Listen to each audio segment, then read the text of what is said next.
రజక వృత్తిదారుల సంఘం, అదేవిధంగా దళిత కుల పోరాట సంఘం, వంశరాజుల వృత్తిదారుల సంఘం, అనేక సంఘాలు ప్రజా సంఘాలుగా వీళ్ళ బాధ చూడడానికి వచ్చాం.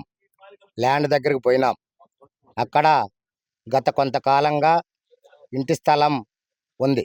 ఆ ఇంటి స్థలానికి పట్టా పొంది ఉంది. ఆ పట్టాలో కూడా ఈరోజు బోర్డు నాటినారు. ఎందుకు బోర్డు నాటినారు అని చెప్పి ప్రజా సంఘాల వాళ్ళు అడుగుదామని చెప్పి వాళ్ళ వర్షన్గా వాళ్ళ బాధ ఎంఆర్ఓ గారికి తెలియపరుద్దామనే ఉద్దేశంతో ఇక్కడికి వచ్చినాం. అన్ని ప్రజా సంఘాలు కలిపి ఈరోజు సార్ 2 నిమిషాలు కేటాయించండి, మీతో మాట్లాడాలి అని చెప్పి అడిగినాం. ప్రజా సంఘాలలో కూడా మాట్లాడడానికి అవకాశం ఇవ్వట్లేదు.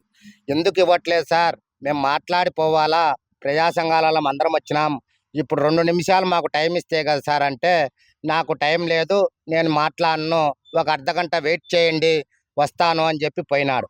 11:30కు పోయినాడు. 11:30 నుంచి ఇప్పటికీ 1:30 అవుతా ఉన్నా కూడా ఇక్కడే పడిగాపులు కాస్తా కూర్చోండాం. షుగర్ పేషెంట్లు, అదేవిధంగా బాగలేని వ్యక్తులు కూడా ఇక్కడ ఉండారు. ముసలోళ్ళు కూడా ఇక్కడనే ఉండారు. మాట్లాడిపోదాం, ఆమెకు న్యాయం జరిగే విధంగా మాట్లాడదామని చెప్పే ఉదయంతో వచ్చాం. కానీ సమాధానం ఇవ్వట్లేదు. కనీసం ప్రజా సంఘాలకు కూడా ఇప్పుడుండే ఎంఆర్ఓ గారు టైం ఇవ్వకపోవడం, అదేవిధంగా సమస్య పరిష్కార దిశగా సమాధానం చెప్పకపోవడం చాలా విచిత్రంగా ఉంది. ప్రజా సంఘాలకే సమాధానం చెప్పకపోతే ప్రజలకు ఏం న్యాయం చేస్తారనే ఉద్దేశంతో ఆలోచన విధానం చూడండి. ఉన్నతాధికారులకు కూడా రేపు ఆర్డీఓ గారి దగ్గరికి, కలెక్టర్ గారి దగ్గరికి ఇది తీసుకుపోవడానికి సంసిద్ధమవుతున్నాం. ఈ సమస్య పరిష్కారం కాకపోతే బద్వేల్ నియోజకవర్గంలో ఉన్న అన్ని వృత్తిదారుల సంఘాలను కలుపుకొని ఎంఆర్ఓ ఆఫీస్ ముందు బైఠాయించడానికి కూడా మేము సిద్ధంగా ఉన్నాం. ఆమె జనేన్ ఎందుకు 4 కుటుంబాలు ఉన్న కాడ 4 కుటుంబాలు, అది రజక కుటుంబాలు, బట్టలు తుక్కుంటే తినాలి, లేకుంటే లేదు. అలాంటి వాళ్లకు న్యాయం జరగకపోతే, ప్రజా సంఘాలలో వస్తే, ప్రజా సంఘాలలో కూడా సమాధానం చెప్పకపోతే రాజకీయ నాయకులకు తొత్తులుగా వ్యవహరిస్తూ ఇలాంటి వాళ్ళందరికీ కూడా అన్యాయం చేస్తూ ఉండరు. ఎవరైనా బలవంతులకైతేనే మాటింటారనేది నగ్న సత్యంగా చూపిస్తూ ఉన్నారు. వాళ్ళ దగ్గర ఆర్థికంగా కానీ మానసికంగా చాలా ఇదైపోయి ఉన్నారు. అన్ని ప్రజా సంఘాల దగ్గరికి మొరపెట్టుకుంటా ఉన్నారు. ఇది ఏమాత్రం సమంజసం అని చెప్పి అడుగుతా ఉన్నాం. ఈరోజు టీడీపీ అధికారంలో ఉంది.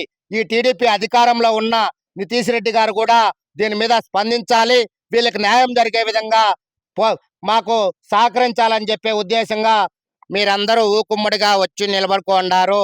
మీ పైన బైండోవర్ కేసు కడతాను, ఆమెను ఒక్కదాంతోనే మాట్లాడతాను అని చెప్పాను కదా అని చెప్పి ఆమెను బెదిరిస్తా ఉన్నాడు. ప్రజా సంఘాలను కూడా బెదిరిస్తా ఉన్నారు. అంటే ప్రశ్నిస్తే, జవాబు అడిగితే బైండోవర్ కేసులు పెడతారా? ప్రజా సంఘాలు కూడా మీ దగ్గరికి రాకూడదా? ప్రజల సమస్యల కోసం మేము అడగడం తప్ప? కాబట్టి ఉన్నతాధికారులు ఈ విషయం దృష్టికి తీసుకుపోతాం.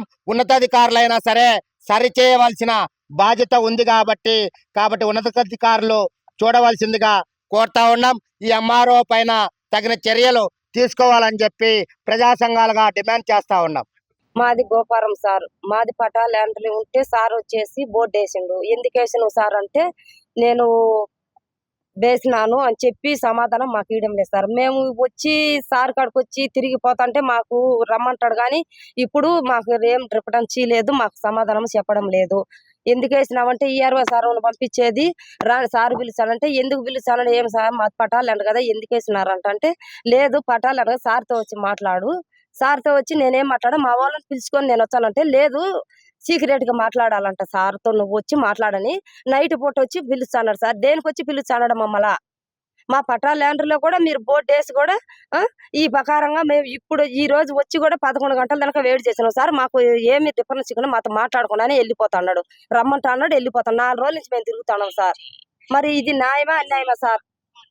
మాకు ఈ ప్రకారం చేసి ఏదో మేము పేదవాళ్ళం సార్, మేము గుడ్డలు తుక్కునే వాళ్ళము, మాకు అది ఇంటి స్థలం కూడా లేకుండా ఈ ప్రకారంగా కష్టపూర్వకంగా మమ్మల్ని ఈ ప్రకారంగా చేస్తున్నారు సార్.